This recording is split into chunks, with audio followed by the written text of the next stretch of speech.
Hi, Martin Roberts here, and I'm delighted to be back for another video for the Not Going Out Club for Saga. I hope you are okay, managing to cope with these unprecedented times and trying to keep active, trying to keep busy, managing to speak to friends and family if you've got them, and just trying to make the most of a situation which we're all in, you know. And that is the only thing that really keeps me going through all of this, is that we are all in this together. I'm in it, you're in it, you know, our friends are in it, people around the world are in it, and that is an extraordinary thing, and I certainly get a little bit of comfort from that. But I think one of the big things mentally is also feeling you get to the end of the day and you've achieved something, which is why I think the DIY projects that I've tried to come up with to get people to do, hopefully with stuff that they've got just lying around their homes, maybe will inspire people so that they do a job and at the end of the day they can look at that and say, well, it might not be perfect, but I did it. I did that. I created something today and I'm proud of that. Be that a planter like we did last time, what I'm going to do this time, you know, what we're going to do in the coming weeks. It doesn't matter. There's a great sense of achievement. But for now, I might just speed up what I do, but we'll just see how long it takes, because I think today's project is a really, really simple one that could actually be quite quick. Because, I don't know, we had the most horrendous weather, didn't we, towards the start of the year, and it was wet, wet, wet, wet, and about you, but I spent most of my time in my wellies, and the wellies just got put here, there and everywhere, driving everybody in the house mad. So I thought, why don't I try and build a welly rack? Okay, a rack that you could actually put your wellies on, specifically. So again, working on the principle that what have you got lying around, let's see what we can do. So look, this is a bit of timber that I had lying around, which I'd used for a fence post. Okay, so it's very roughly sawn, but it doesn't matter.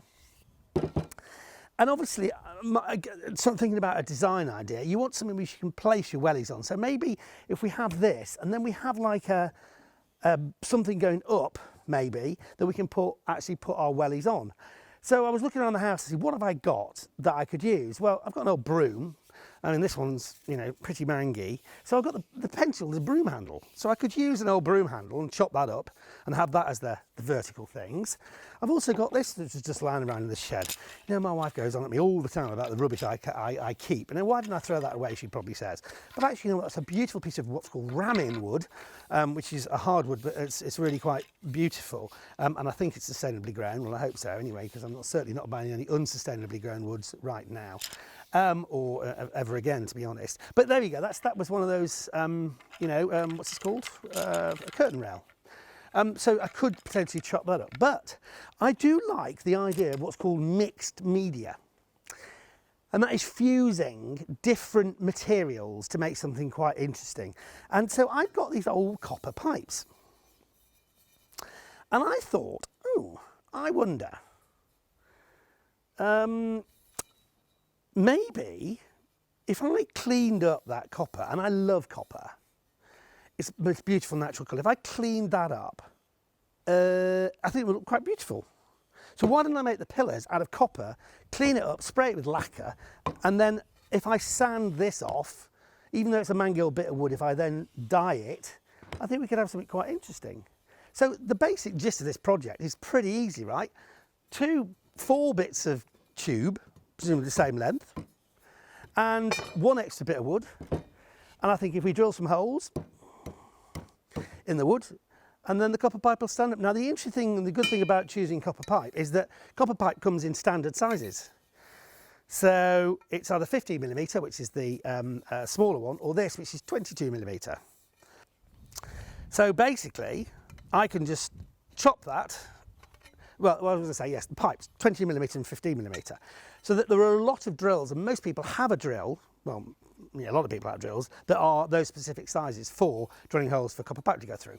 So actually, I think there's likelihood that you would have what it needs for this. So basically, what we're going to do is we're going to drill some holes in there, we're going to cut the copper pipe up, we're going to put the copper pipe in there, and the job's a good one. But even so, you probably don't want to watch the whole of that thing. So we're going to do the magic of television and speed it all up.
So there you go. Piece of cake. Don't you wish you could speed up life like that sometimes? Get jobs done just like that. How fantastic. And I'll be back with more videos very soon on the Not Going Out Club.